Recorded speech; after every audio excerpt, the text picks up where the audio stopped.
Welcome to McPlum, simple solutions served daily.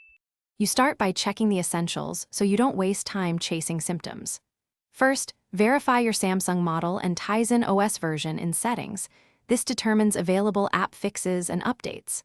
Once done, confirm your network works by loading a different streaming app or running a quick speed check.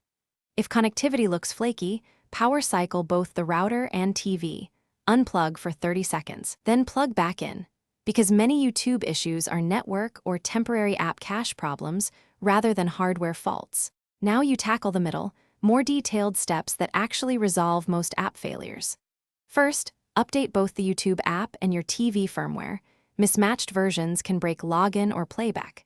If updates don't help, uninstall YouTube and reinstall it from the Samsung App Store to remove corrupted files. Where available, clear app data to wipe cache. Make sure your TV's date and time are correct. Then sign back into your Google account. Authentication mismatches often look like player or loading errors. Finish with advanced actions and a practical troubleshooting tip should things still fail. If updates and reinstalls don't work, perform a factory reset as a last resort. Export or note any important settings because this clears them. To isolate network problems, plug the TV into Ethernet or use a mobile hotspot temporarily. If YouTube works, your router or ISP likely needs attention.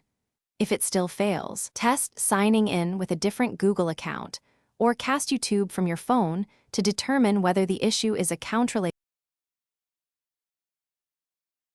Thanks for watching. Stay juicy and subscribe.